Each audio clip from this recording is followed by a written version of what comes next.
اس کی خاص بات آپ نوٹ کیجئے. دیکھیے اسلام کے 5 ارکان ہیں جو ہم نے پڑھے حدیث کے دوران.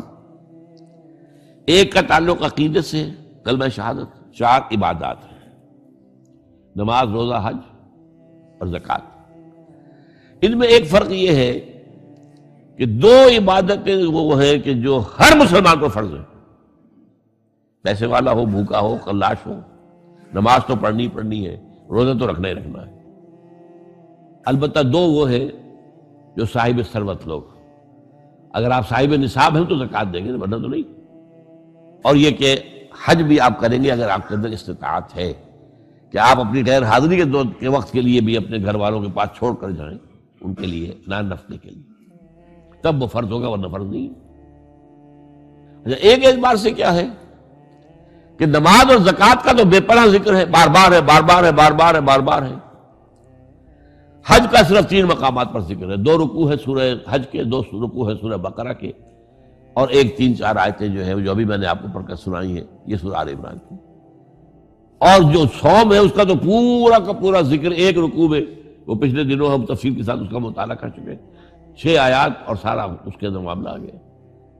ان 2 کے ساتھ 2 عیدیں جوڑ دی گئی.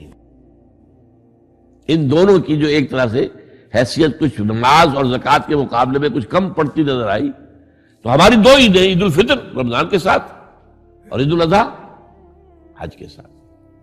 اور اس میں خاص بات نوٹ کیجئے، حج وہ عبادت ہے جو ایک مقام پر ہوتا ہے، ساری دنیا میں تو نہیں ہو سکتا. وہاں تو ساری دنیا سے لوگ چل کر آئیں گے تو حج کریں گے، وہاں آنا پڑے گا. وہاں لیشہدوا منافع لہم، آئے پیدل آئے، اونٹنیوں پر آئے، جہازوں پر آئے، جیسے بھی آئے، جہاں آئے. اس کے اندر یہ کیا ہے کہ اس کا ایک جو رکن تھا قربانی، اسے وسعت دے دی گئی پوری دنیا میں. حج وہاں، قربانی ہم یہاں کر رہے ہیں. حج تو یہاں نہیں ہو سکتا. یہ قربانی کے ذریعے سے اس کی ایک برکت کو، اس کی ایک شان کو، اس کی ایک کیفیت کو جو ہے، اس کو گویا کہ یونیورسلائز کر دیا گیا پوری دنیا میں جہاں بھی مسلمان ہیں. قربانی دے. سنت ابیکم ابراہیم، تمہارے باپ ابراہیم کا طریقہ ہے. اس نے اپنے بیٹے کو قربانی کرنے کے لیے تیار ہو گیا تھا. تم یاد کرو. اب یہاں میں اس لیے ذکر کر رہا ہوں اس کا کہ اس وقت اگرچہ یہ بات ہوئی ہے کہ جس قدر زور پہلے تھا قربانی پر اسلام کے اندر، اسلامی نظام میں، اسلام میں آ کر اتنا نہیں رہا ہے. اس لیے کہ یہودیوں کے ہاں تو قربانی تھی ہی صرف قربانی، لہذا وہ قربان گاہ کہلاتا تھا. جو ان کا جو ہے خیمہ ہوتا تھا عبادت کا، قربان گاہ. اور جو یروشلم میں جو ان کا جو مسجد تھی، جو ہیکل سلیمانی، وہ بھی قربان گاہ، قربان دیتے تھے. سب سے بڑی عبادت یہی تھی. نماز کا معاملہ اتنا اہم نہیں تھا جتنا کہ امت مسلمہ میں آگے ہوا ہے. ہمارے ہاں کیا ہوا ہے کہ حج کا جو ہے معاملہ، حج کے موقع پر قربانی. اس میں خاص نکتہ میں آپ کو یہ بتا دیتا ہوں کہ ہمارے ہاں منکرین حدیث ایک ایسا طبقہ رہا ہے جو قربانی کے خلاف، یہ ضیاع ہوتا ہے، گوشت ضائع ہوتا ہے، فلاں ہوتا ہے، پیسے ضائع ہوتے ہیں، اس سے غریب کو کسی کو دے دو پیسے. قربانی کی جگہ قربانی ہی ہوگی، کوئی اور شے نہیں ہو سکتی. اور ضائع کہاں ہوتا ہے؟ یہاں کہیں ضائع ہوتا ہے گوشت؟ ایک بوٹی تک ضائع نہیں ہوتی، اس کی کھالیں ضائع نہیں ہوتی، اس کے روزے ضائع نہیں ہوتے. اب تو کوئی چیز آپ چھوڑتے ہی نہیں کہ جو اس کی استعمال نہ کر لیتے. اب اس کا خون بھی جو ہے وہ جمع کر کے جو ہے وہ مرغیوں کی جو خوراک ہے اس میں شامل کیے جاتے ہیں. کوئی شے ضائع نہیں ہوتی. ہاں وہاں ضیاع ہوتا تھا، لیکن ایک دور تک بات کیا تھی کہ اس جگہ کے رہنے والوں کے پاس ذریعہ معاش کی اور تھا ہی نہیں. بھیڑیں بکریاں پال لی تو ان کو اچھی قیمت مل جاتی تھی قربانی کے لیے جب حاجی آتے تھے. یہ ان کا معاش کا ایک سپورٹ ہو گئی. چلے آ رہے ہیں بکرے، حبشہ سے آتے تھے، جیسے ہمارے یہاں ڈیرہ غازی خان سے آ رہے ہیں، کہیں اور سے آ رہے ہیں. یہ قربانی کے جانور آتے تھے. پھر یہ کہ وہاں کے لوگ جو ہے وہ اس قربانی کی گوشت کو سکھا کر پورا سال کھاتے تھے. ان کے پاس تھا کیا؟ یہ للے تللے تو نہیں تھے جو آج ہیں.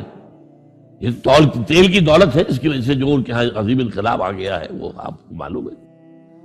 لیکن یہ کہ یہ تو 100 سال کے اندر کی بات ہے. اس سے پہلے کیا تھا؟ یہاں کچھ بھی نہیں تھا. حاجی ہی جا کے صدقہ خیرات بھی کرتے تھے وہاں پر. حاجی ہی جو ہے وہ قربانی بکرا خرید رہے ہیں تو وہاں کے لوگوں کو نفع ہو رہا ہے نا. پھر وہ گوشت کتنا کھا جائے گا حاجی؟ وہ تو ظاہر بات ہے وہی کھاتے تھے، وہ کھڑے رہتے تھے. میں نے خود سن 62 کے اندر دیکھا ہے کہ کھڑے رہتے تھے بدو لوگ آ کر، اور جو بھی جانور دیکھا اس کو فوراً جو ہے وہ لے گئے. وہ تو زیادہ سے زیادہ ہم لوگ جو کرتے تھے وہ جلدی سے اس کی وہ کھال اتروائی اور کلیجی نکال کے لا کے جو ہے وہ اس کو بھون کر کھا لیا اپنے کیمپ کے اندر. اور اس وقت تک یہ تھا کہ مینا کے اندر کیمپ بھی ایسے ہوتے تھے، کھلے کھلے جگہ، بڑے جو ہے گوشت پک رہے ہیں اور کھا رہے ہیں. اب تو وہاں جگہ ہوا ہے ہی نہیں سرے سے. نہ معلوم کتنی چوڑا کرتے جا رہے ہیں، کئی پہاڑ کاٹ دیے تاکہ یہ مینا کی وادی چوڑی ہو جائے اور چوڑی ہو جائے اور چوڑی ہو جائے. لیکن وہ تو ظاہر بات ہے کہ اب جو بڑھتا جا رہا تعداد کا معاملہ. لیکن یہ کہ یہ بالکل بکواس تھی کہ کوئی ضائع ہوتا. ضائع کہاں ہوتا؟ ضائع وہاں ہوتا تھا. اس لیے اس کو وہ کہتا تھا غلام احمد پرویزی کہ وہاں جائز ہے. بھئی وہاں تو تم جو جس کو جائز کہہ رہے ہو تو ضائع ہونے کا تو اگر معاملہ تھا تو وہاں تھا. آپ کو یاد ہوگا یہ افغان جہاد جب ہو رہا تھا تو پورے بڑے 747 جہاز بھر کر قربانی کے گوشت کے آتے تھے یہاں افغانستان میں مجاہدین کے لیے، اور جو یہاں پہ ان کے وہ تھے مہاجرین تھے ان کے لیے پورے ان کے جو جہاز بھر کر آتے تھے. اتنا گوشت وہاں ہوتا ہے. یہ شاعر اللہ میں سے ہے. وَالْبُدْنَ جَعَلْنَاهَا لَكُم مِّن شَعَائِرِ اللَّهِ لَكُمْ فِيهَا خَيْرٌ فَاذْكُرُوا اسْمَ اللَّهِ عَلَيْهَا صَوَافَ فَإِذَا وَجَبَتْ جُنُوبُهَا فَكُلُوا مِنْهَا وَأَطْعِمُوا الْقَانِعَ وَالْمُعْتَرَ. یہ جو قربانی کے اونٹ ہیں وہاں تو قربانی کے زیادہ اونٹ ہوتے تھے اس وقت حضور کے زمانے میں. یہ تو اللہ کے شاعر میں سے ہے. کعبہ اللہ کا شاعرہ ہے. ان الصفا والمروہ من شعائر اللہ. تو اسی طرح قربانی کا جانور بھی شاعر اللہ میں سے ہے. اللہ کے نام پر ان کے گلوں میں پٹکا باندھ دیا جاتا تھا. یہ جو ہے کہ یہ اللہ کے نہیں ہے، بیت اللہ کا ہدیہ ہے، وہاں جا رہے ہیں. تو یہ بھی اللہ تعالیٰ کے شاعر میں سے ہے. تو یہ عید الاضحیٰ جو ہے، ایک بات تو یہ بڑی پیاری ہے، اس کی طرف توجہ دلا رہا ہوں کہ اس دین کا ذرا دیکھیے مزاج. 2 سالانہ عیدیں، یہ ہوتا کیا ہے اس میں؟ کوئی کھیل ہوتے ہیں، کوئی ڈرامے ہوتے ہیں، کوئی کیا ہوتا ہے؟ کچھ نہیں.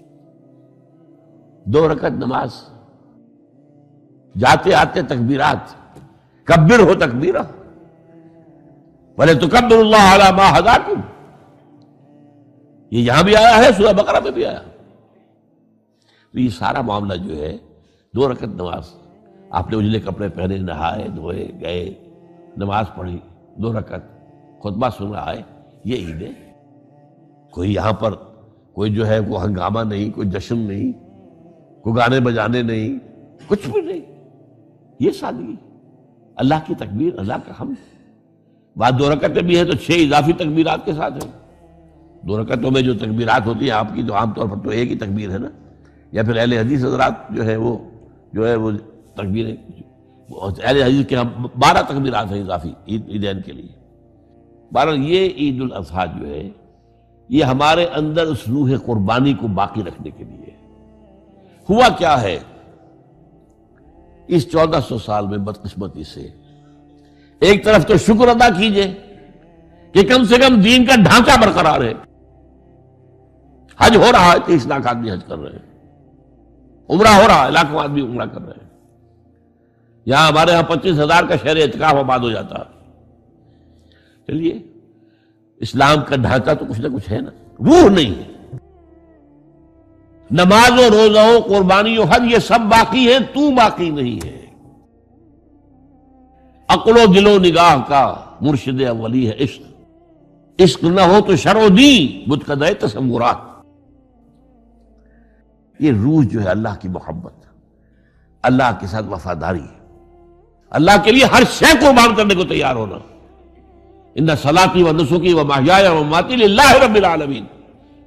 جب تک یہ روح نہیں ہوگی، اسی لیے فرمایا سورہ حج میں لن ینال اللہ لحومها ولا دماؤها ولکن ینالہ التقوی منکم. دیکھو تم اونٹ اگر ذبح کرتے ہو یا بکرا یا کوئی اور چیز، بیل گائے، اللہ تک ان کا نہ گوشت پہنچتا ہے نہ خون. لن ینال اللہ لحومها ولا دماؤها ولیکن ینالہ التقوی منکم. ہاں اگر تقوی تمہارے اندر ہے وہ اللہ تک پہنچ جاتا ہے. وہ روح تقوی وہ ہے نہیں. ایسا بھی ہوگا کوئی بہت بڑے سیٹ ہوں گے، وہ کوئی 50,000 کا میڑا خرید کر اور پھر اس نے جو ہے وہ اس کو مہندی لگا رکھی ہے اور رنگ لگا رکھے ہیں اور ریشمی چادریں ڈالی ہوئی ہیں اور لے کر پھر رہے ہیں، دکھا رہے ہیں کہ اس شان کی قربانی ہم دیں گے. یہ تو سب دکھاوا ہے. اگر وہ اس میں وہ روح نہیں ہے تو کچھ نہیں ہے، دینے کی اس کی کوئی قدر و قیمت ہی نہیں ہے. تو اللہ تعالی ہمیں ان عبادات کے اندر اصل روح جو ہے وہ پیدا کرنے کی توفیق عطا فرمائے، اور اللہ تعالیٰ جن کو بھی حج کی توفیق دے ان کو بھی جو حج مبرور ہو. اس لیے کہ کہا گیا ہے یہ کہ چند افعال ایسے ہیں کہ جن سے گزشتہ زندگی کے سارے گناہ معاف ہو جاتے ہیں. ایک کیا ہے؟ ایک شخص کفر سے اسلام میں آئے. اب ظاہر بات ہے اسلام لانے سے پہلے کہ اس کی زندگی جو ہے کفر کی، شرک کی جو بھی تھی معاف ہو گئی، بات صاف ہو گئی. نمبر 2 حج مبرور، وہ حج جو اللہ کے یہاں قبول ہو جائے. لیکن وہ حج کون سا ہوگا؟ حلال کی کمائی سے کیا گیا، اس میں ساری شرائط ملحوظ رکھی گئی. فلا رفث ولا فسوق ولا جدال فی الحج، نہ لڑائی جھگڑا ہو نہ کوئی اور ہو. آپس میں جھگڑتے ہیں وہاں پر. ٹیکسی کی ہے 5 آدمیوں نے، اب آپ کو معلوم ہے کہ پچھلی سیٹ پر 3 میں جو درمیان میں بیٹھا ہوا ہے وہ تو ایسے جیسے کہ اونٹ کے کوہان پر بیٹھا ہوا ہے، تو وہ لڑتے ہیں کہ اب مجھے باری دو. یہ ساری چیزیں جو ہے یہ اگر وہ روح تقویٰ ہے تو پھر نہیں ہوتی. آپ اپنے بھائی کو اپنے اوپر ترجیح دیجیے اور اس میں اپنے ایثار کیجیے، آپ اپنے لیے اللہ تعالیٰ کے ہاں اجر و ثواب زیادہ بنا لیں. تو اس حوالے سے حج کو کہا گیا حج مبرور، کہ کوئی شخص جو ہے اگر حج ایسا کر لے، ایسا پاک و صاف، تو وہ پھر ایسے ہو کر آتا ہے کہ جیسے کہ اس نے ابھی وہ اس کی ولادت ہوئی ہے، اس کا پچھلا پوری زندگی کا حساب کتاب صاف ہو جاتا ہے.